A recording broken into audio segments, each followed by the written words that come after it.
You're not so bad for a droid.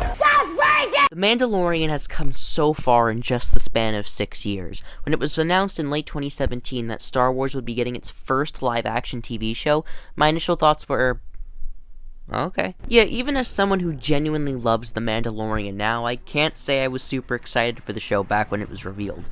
Star Wars was in an incredibly dark period in 2018. The Last Jedi had just released and it splintered the entire fanbase, making any discussions regarding Star Wars downright miserable, since it always ended in a lack of civility, especially on the internet. EA's Battlefront game had a ton of heat promoting gambling and loot boxes, so the developers went into complete damage control to spend all of that year reconstructing how the game functioned to make it playable, and Resistance was the only animated series out at the time, and its impact on the franchise was practically non-existent because nobody watched it. There wasn't really anything to get excited about aside from the new Clone Wars season, which wouldn't be released for almost another 2 years. However, as The Mandalorian kept getting updates regarding its plot, I started to perk up. Jon Favreau was spearheading the show, Dave Filoni would be the EP, Taika Waititi was going to be featured as a director, the cast was shaping up to have some really big names, and the show was going to be centered around a Mandalorian, which frankly got me hooked. And after this photo was revealed, I was on board. And then Jon Favreau just kept giving us more little morsels of updates, enough to get me even more hyped. One photo in particular got me excited, and it was this one, of an IG assassin droid.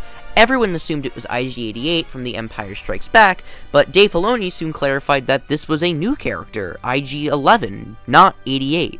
I was kinda confused at first, like, why make a new character that looks exactly like one of the old characters? It just seemed a bit contrived.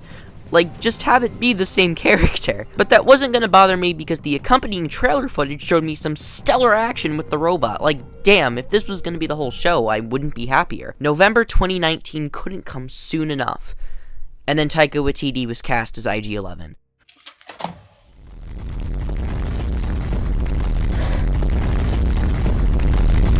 I know I just praised Taika Waititi like 1 minute ago, but this casting announcement got me really nervous. Taika is a really funny comedian and talented director, but I wasn't certain if his quirky style would fit a killer robot.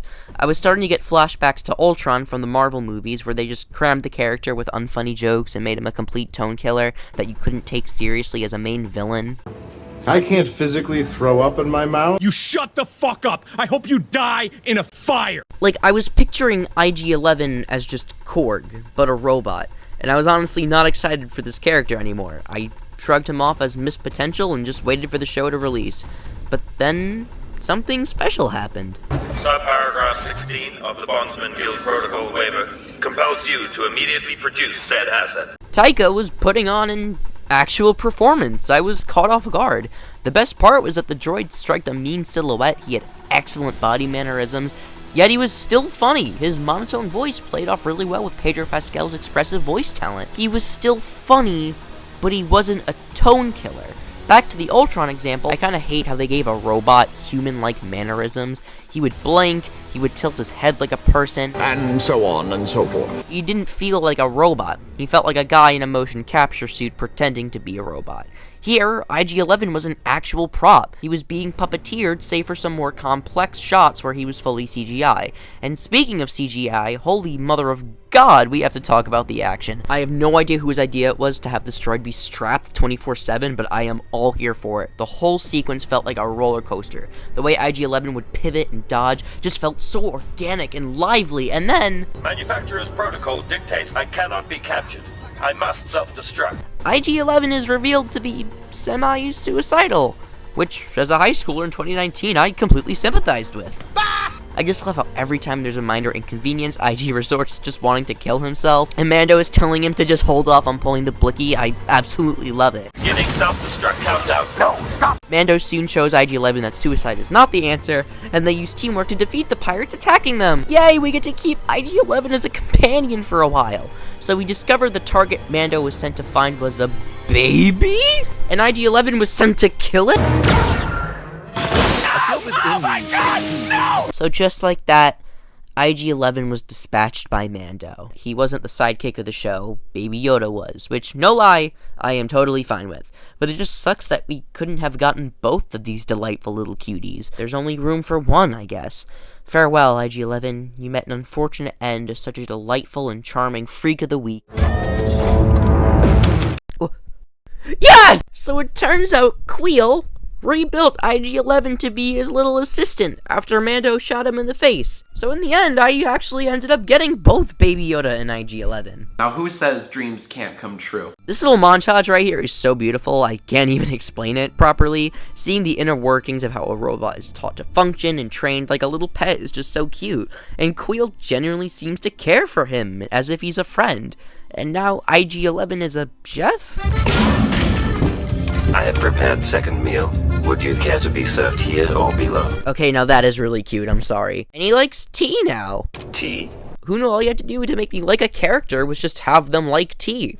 So this is where the meat of IG-11's character came into play. Mando obviously has prejudice towards robots, considering they killed his family, and he still thinks IG-11 is dangerous and will want to hurt Baby Yoda, declaring that droids cannot change and will always be bad. But Queel explains that droids aren't really evil. They're made to be like that. They're just made to be a reflection of who built and taught them. I frankly love the concept of nature versus nurture in storytelling, and it honestly fits right at home with robots in Star Wars, considering how morally gray they are in this universe. We don't really know what their rights are, what their free thinking is. Are they slaves? Are they friends? What are they? Here, Queel tells us outright that it could be anything, and we shouldn't be so quick to judge them. Old IG-11 was a reflection of the evil contractors who told him to kill Baby Yoda. Now that he's given a second chance, he's a reflection of Queel, who, as far as we know, is a cool dude. I'm on board to trust him, even if Mando isn't. So the good guys team up to defeat the evil contractors wanting to kill Baby Yoda. Nothing could go...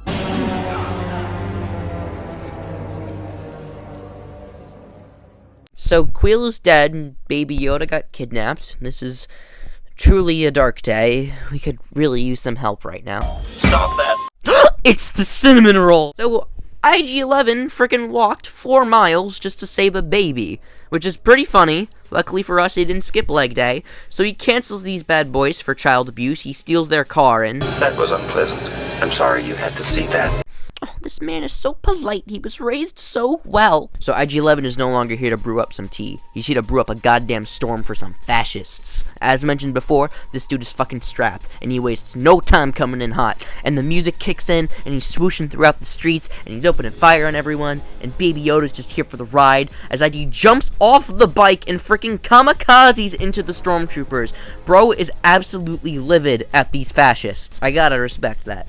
One thing I love about this fight is how IG is using himself as a shield for Baby Yoda. It's kind of funny, but it provides for some great character building. The first time we see this guy, he's out to kill the baby. Now he's willing to die for him because of what Queel taught him. I'm so proud of how far he came. So the other characters come to help, but Mando gets hurt, and IG decides to heal him, telling Carl Weathers and this random nobody to go ahead with Baby Yoda while he catches up. Oh, I love IG units. Me too, Carl. Me too. So IG sits next to Din Djarin. What? So IG sits next to Din Djarin, the first time this character has shown any vulnerability, and he just tells IG to kill him now, completely content with his death and still believing that IG-11 genuinely wanted revenge for Din shooting him. This character is so devoted to his morals that he will quite literally die on his hill, but IG-11 just gently tells him that he only wants to help, and he promises that he has changed. The only way to heal Din's brain trauma is to remove his helmet, which Din refuses to do because it's against what he is taught as a child, reflecting that he genuinely believes no one is allowed to change. IG-11 can't become a good guy, and Din refuses to come out of his literal Beskar shell. IG-11 says, once again, that he's not a killer, and Din freezes, realizing that maybe IG is right. And after everything he did, stealing a speeder and assaulting the Empire head-on, that he is a good droid after all, but still skeptical of removing his helmet, saying no living thing can see his face. IG-11 just responds with a simple rebuttal. I am not a living thing. With that simple revelation, Din surrenders and shows his face, allowing IG to heal him. This moment means so much to me, not only because the first person Din revealed his face to was a robot, who he's learning to trust for the first time, but it just goes to show how genuinely afraid he is and how devoted he is to his belief. It isn't until IG changes that he decides he should change. It's masterful writing. So IG-11 and Din catch up with the rest of the party and decide to get out of Dodge, but stormtroopers are blocking their only exit. And with no other choice, IG-11 steps up and says that he's going to sacrifice himself via self-destruction. And Din is surprisingly heartbroken. He just made amends with this droid just to lose him, and IG repeats the mantra that he's never been alive, and it's okay to let go because he's doing this to help him.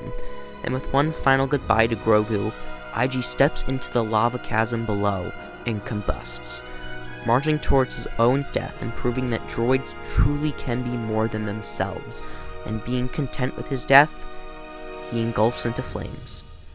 And that is the true death of IG-11, someone who is able to show Mando that droids can feel, and while he didn't appear in Season 2, his impact was still huge. Din began to be far more compassionate towards robots, to the point where he wanted to bring IG-11 back to life, since he needed a droid to help him test the atmosphere of a hostile planet.